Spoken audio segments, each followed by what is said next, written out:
Welcome back to the channel, everybody. I'm Trevor with Maker Experiment, and today I'm going to be making a new custom LED clock. So I actually wanted to take one of my designs that I used to do with paper cutting and actually turn it into a clock that I'm going to put in my garage. And the main reason for this is it's going to be about 2 feet in diameter, so it's pretty big, a little too big to go in the house.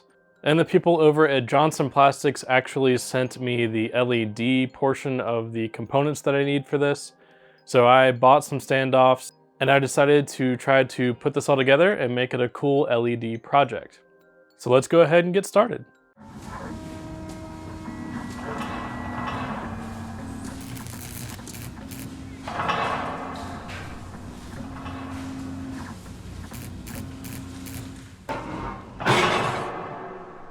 So for this project, I'm going to need a few materials. So I'm going to use black melamine for the backer. This will help the part that's lit up pop a little bit more instead of it just being against a white background. So I have some of that here already. I'm going to need a clock mechanism. So this one I bought off of Amazon. It's made for larger clocks, and this one specifically was made for clocks up to 24 inches in diameter. And then you're gonna need the LED components. So this consists of the LED power source, standoffs, the LED light boards, and I'll go over all of that when I get to that portion of the video. So for this, I'm actually going to be engraving it on the laser. You could do it with different methods. So if you wanted to use like a sandblasting method or like an etching cream, that may work as well. But because I have a laser, I'm going to go ahead and use that. So while the design is being engraved, I'm going to be cutting out the backer and putting that together, and I'll walk you through all of that process.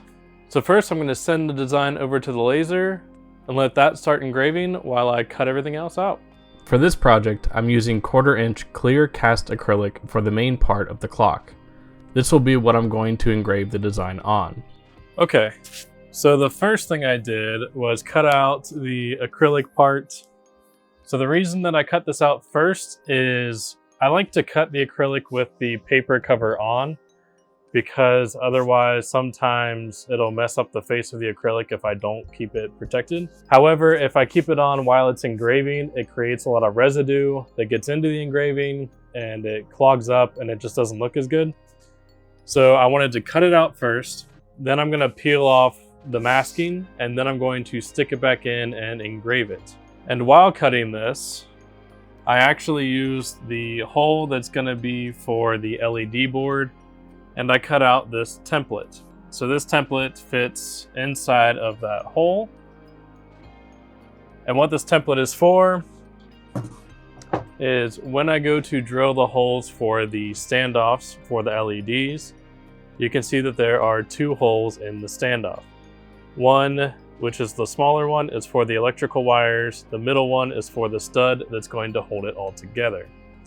So what I did is made this template so that when I go to drill all these holes, it'll be easier to mark them. So that's just a little tip when you're using these standoffs, is to make a little template that you can drill all the holes with. Otherwise, trying to mark them through the standoff, because this is 1 inch long, can be kind of difficult and just not that easy to do. So now I'm going to peel the masking off, and then I'll put it in the laser again and engrave the design.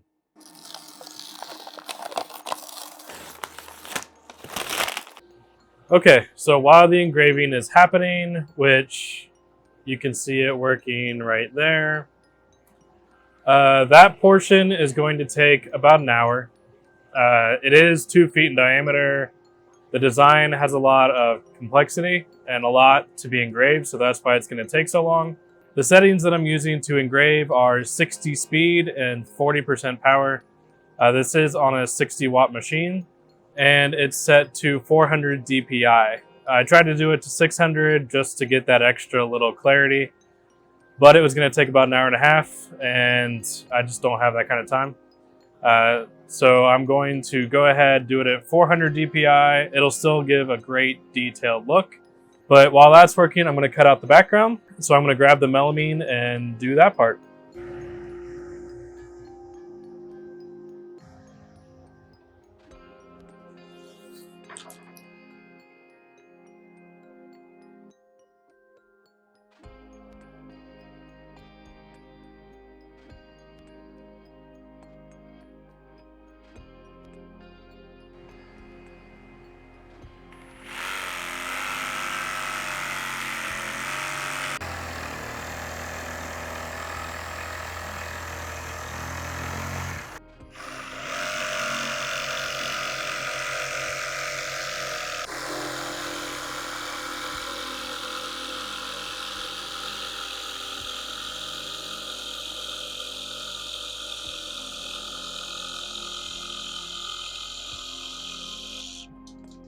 Now that I have the rough cut version of the backer, I'm going to go through and flush trim it to this template that I made. So this is a 24-inch diameter template. I'm going to use some CA glue and painter's tape, attach this template, and then I'll be able to use a trim router and trim it all up, and then the backer should be pretty close to ready. For this routed template, I'm going to be using Starbond CA glue to attach the template to the backer board. The first thing that I need to do is add painter's tape to both the template and the backer pieces. The reason that I'm doing this is I want to put the CA glue on a surface that I can take off without damaging my actual backer or the template. By using painter's tape, once I'm done flush trimming this piece, I'll be able to easily peel off all of the painter's tape and be able to have a clean backer and be able to use my router template again. To flush trim the backer, I'm using a flush trim bit in my palm router. I clamp my piece upside down so the bearing on my router bit would hit the MDF template. This would ensure that I got a clean finish all the way around. In this case, I clamped my piece to some sawhorses and just worked my way around slowly, adjusting the piece and reclamping it as needed. So the first part I'm going to do is take this template off and then mark everything up. So it comes off pretty easily. Just peel the tape off when I'm done, and I can reuse this template as long as it lasts. The engraving just finished. It took about 54 minutes or so. Keep in mind this is 2 feet in diameter, but here is what it looks like. So it's not assembled yet, obviously, but this is going to be the part that gets lit up. So you can see this is similar to a paper cut thing I did. The standoffs that I'm going to use are going to take the place of numbers 3, 6, 9, and 12.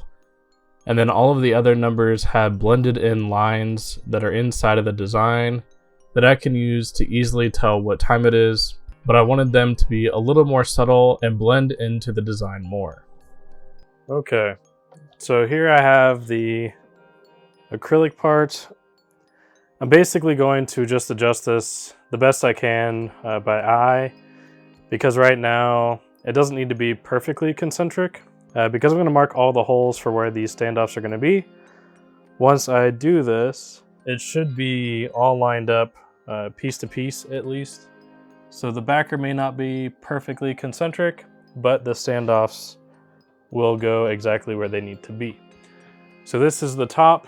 So I'm gonna go ahead, mark out all those holes with wiring in mind. Okay, so I have this template from earlier. I'm gonna take this template, put it in each of these spots, and mark the holes. So because the wires, I'm gonna try to go towards the middle, I'm gonna make each one with the wire hole facing towards the middle side.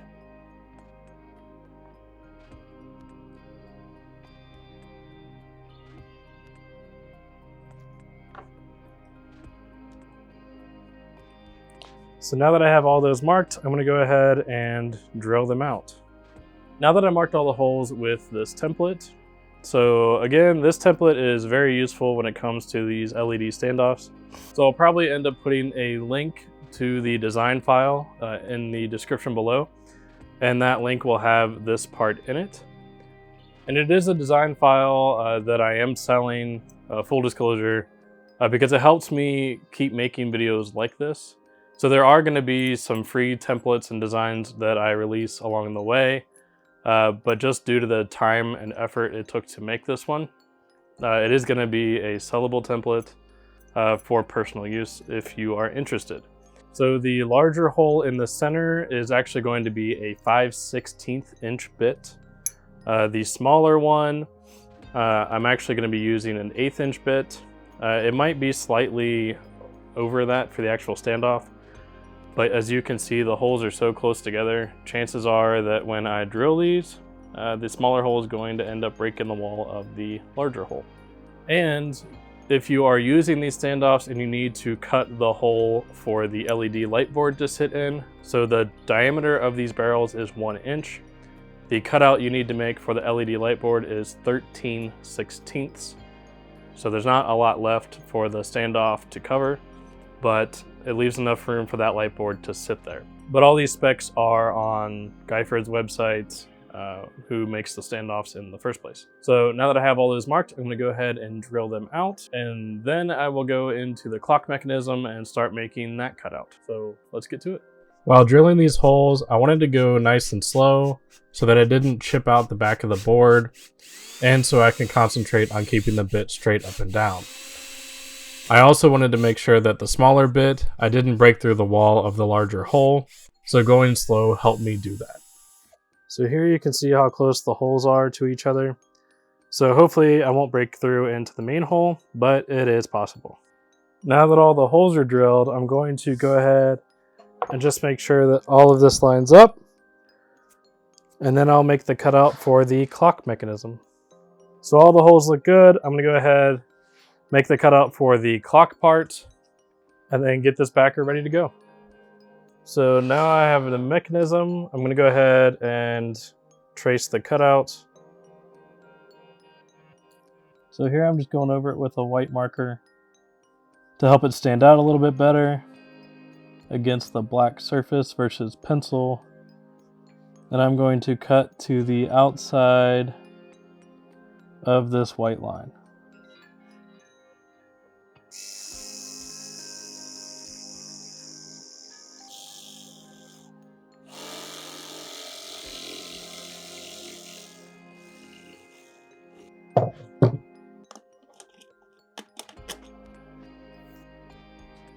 Okay, so now I'm going to install this Z clip.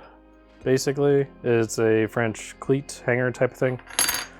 So I've already pre-marked where I'm going to go. So I'm just going to attach this before I start putting all the standoff parts on.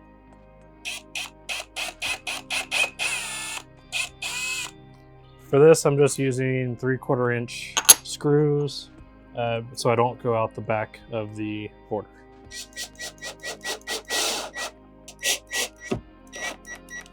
Now that the backer is done and the hanger is on that piece, I want to go over the standoff lighting type of stuff that I'm going to be using. I actually bought the standoff parts of this, and Johnson Plastics sent me the LED board and the LED power source. So that helped me a little bit on the cost of this project. So typically the standoff LED stuff for a set of 4 can run about $75 or more with shipping. But I will say that they are really quality parts, and I'm not just saying that because they sent them. And these are actually the standoffs that I bought. So I buy these because to me they're sturdier than the normal ones that you can buy off Amazon. And it already has that pre-drilled hole for the LED wire. And I actually got hardware with it that I spec'd myself. So most of this is going, so this front part here is going to be the cap that screws into the front of this. This part here, so the socket head screw, is actually going to be going through the back of the backer and then attaching the standoff to the back. But they do work as a pair with these LED boards, mainly because of the hole for the wires. So for this project, I have 4 of these 1-inch diameter standoffs that are 1 inch long. So you're supposed to have at least 1 standoff, I think every 2 feet or so. And because this is a 2-foot diameter, I'm using them as the 3 o'clock, 6 o'clock, 9 o'clock, and 12 o'clock positions. Then I have the caps that go on top of those. I have the LED power source. So in this case, this side will connect to all the LED board wires. And then it has a socket on this side that just plugs into the power source. So it's easy plug and play there. You can get ones that will hardwire into the panel or whatever you want to do. But because I want to be able to just plug it in and be able to move it around later, I opted for this option. So lastly, I have 4 of these LED light boards. You can get an RGB version, but they are pretty expensive once you get the RGB controller. So these are just blue. You can get blue, white, green, or red as single colors. It is a cheaper option and way to go. But basically it has 2 wires coming out of the back of it. I'm going to solder that to that wire that connects to the power source. And you can connect up to 16 at a time. So in this case, the 4 that I'm going to be doing should be no problem. But I'm going to go ahead and splice the wires, solder them together, put this on the standoffs, and hopefully be ready to go soon. So the first thing I want to do is connect these to the backer. So I'm going to go ahead and do that. Then I will put the acrylic on top and fit it around, and then start wiring these up. So on the back side of these, I am going to use washers. I just need to make sure that I line up the hole on the standoff with the hole I made down here. And for now, I'm just going to hand tighten these so that I still have access in case I need to get around it. Keep in mind the washer may block part of the standoff hole for that wire. So we'll see if I can actually use these washers or not. And it doesn't look like I actually need to for the whole diameter. So if they end up being a problem, I will just take them out. Yeah, so it's gonna block that. So on second thought, I'm not gonna use the washer. I'm just going to go straight to the socket head cap screw. And then that way the wires don't get pinched on the underside of this. So now that that part's in, so this is the top because that's where I put the hanger on the back of here. So I'm gonna go ahead and put the acrylic on, unmask the back of it. So I am wearing gloves right now just so I don't fingerprint the acrylic up. But I'm going to go ahead and try to peel off the back masking.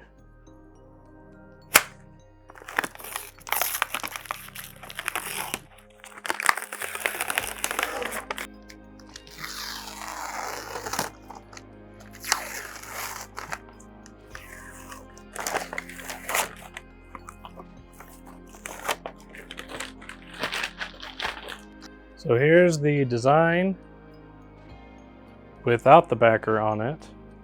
So it is pretty intricate. It is a nice frosty white color. So I'm gonna go ahead and wipe it down and then assemble this together. So I actually engraved the front of this, the part that's gonna be facing outward. And the reason for that is the LED boards actually sit a little bit off the back surface. So if I engrave the back of this, the light might not shine as well through the engraving and may not help it pop as much. So that's the reason why it's more like a backlit engraved design. So I'm gonna go ahead, put this on the standoffs, try to put the LED boards on, put the caps on, and then wire everything up. So slight change in plan. First I'm gonna put the clock mechanism in, just because I think it'll be easier to tighten down that way. And then I will start with the standoffs and LED parts. So it will go through the back of this. So I have the clock mechanism. I'm going to put this rubber washer on to help protect the back of the acrylic. So I'm just going to move this out to the edge a little bit more and get that part through. And then I'm going to put on the metal washer that comes with that kit, and then the metal nut. So I can tweak how that sits later.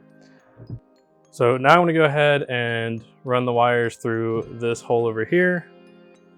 So basically just unravel this. It is a really long cord. I may leave it this length. I don't know that I'm going to cut it down yet. So take these 2 wires that come out the back. Again, just make sure your holes are aligned with the holes you made in the backer. So this part can be a little tricky. So once you have them through, you should just be able to pull them all the way. Just be careful not to tear any of the wires. And then the light board kind of just goes down and recesses into place. Make sure your standoff is screwed down. Place that over top. And you should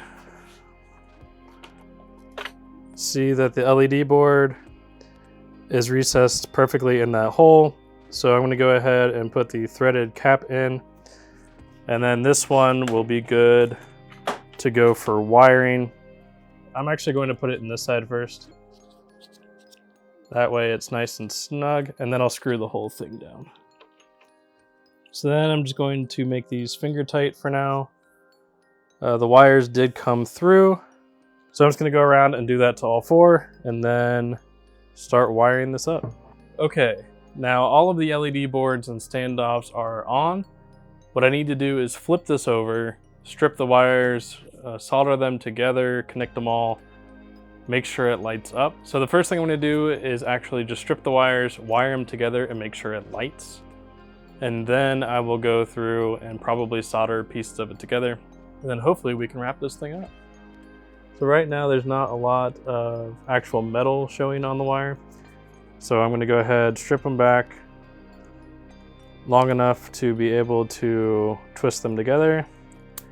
And I don't remember what size wire this is. Oh, so it's 18 gauge wire. So I'm gonna go through, strip all these to where they have quite a bit of metal on the end, and then twist them all together just to make sure that it lights up. And then I'll go through and solder everything together. So they're wired in place. I'm basically just going to check and see if they work. And then I will probably trim them back and wire them together. So you can kind of see the glow right here. So they are working. They are doing what they're supposed to be doing. So I'm going to trim back the wires and then solder it all together and hopefully make this look a lot cleaner. And I'm going to try to put the plug near the bottom because that's where I'm going to end up plugging it in. I'm going to try to run all of the wires down here. So I want to keep as much of this wire as I can without it being like cumbersome. So I'm basically going to go around with the staple gun. This is meant for wires, so I'm basically just going to tack it down, trying to keep as much wire as I can for now in case I decide to use these on something else later on. So now that those are secured, I'm going to go ahead, trim quite a bit of this off. I might loop it back up. You know what? I'm going to try to keep all the wire. I know this is probably not the cleanest wiring job. So, I mean, if you don't like it, comment below. That's fine. But anyway, I'm just going to try to keep all the wire, mainly because if I ever decide to change this, I can reuse these LED light boards and not have to splice new wire in. So I'm basically just going to loop it up and over. Okay, so I am going to cut off some of this just so they're all the same length here.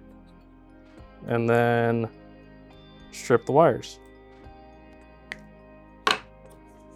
So I'm going to go through, restrip these wires, and then wire this part up. Now that I've kind of got it wired up as far as stapled down and secured, again, I'm not an electrician or a professional wirer, so I did the best that I can, tried to organize it, and tried to keep as much wire as I could in case I wanted to use these on a different project in the future. So what I'm going to do is go ahead and solder the ends of these. So put solder on the end of each wire, solder these wires together, solder them to the main wire, and then I will be able to light this thing up. So basically I'm just going to take the soldering iron, heat up the wire over here, and use this soldering wire. So this one is just one I bought off of Amazon. But I'm going to go ahead and put it on the ends and wire this thing together. So when you're soldering, so right here, this wire is basically a bunch of little wires. So I'm going to smooth it out and heat it up. Once it gets hot enough, I'm going to put this soldering wire right next to it, and it should melt it right onto this wire and make it basically a bigger singular type of wire instead of a bunch of individual threads. So you can see it did make it one wire in the end. So I'm just going to go through and do that for the gray wires as well. Okay, so everything's soldered together. I just tested it. It does still light up. So I'm going to go ahead, hang it up on the wall, plug it all in, and let's see what it looks like. Okay, now that it's hung up, the battery's in for the clock. Let's make sure it lights up. There we go. I'm gonna put a picture up on the screen of what this looks like head on, with the lights on and the lights off so you can see what it looks like. So this is a pretty cool project that you can do in one day. I will say if I was to change anything about this, I might put these LED standoffs more toward the center. I kind of left them on the edge intentionally from an aesthetic standpoint, but it would light up the middle better if they were in further. So that's the one thing I might change about this. But overall, I think it looks really good. So that's gonna do it for my Doctor Who inspired clock. Again, if I were to change anything, I might put those LEDs towards the center more. From an aesthetic point of view for the clock, I actually liked them on the outside, but lighting wise, it may be better on the inside further, just so it shines a little bit brighter on the middle. But overall, I'm really pleased with how it came out. If you like what you saw during the video, please like the video, subscribe to the channel for videos like this and other projects, and be sure to check out my Instagram @MakerExperiment, where I share projects like this along the way. There's already pictures of future projects that I'm working on going up in stories and things like that. So at the time of recording this, I've been sharing pictures the whole time. But I want to thank you for sticking along through the video. I hope you enjoyed it, and I'll see you in the next one.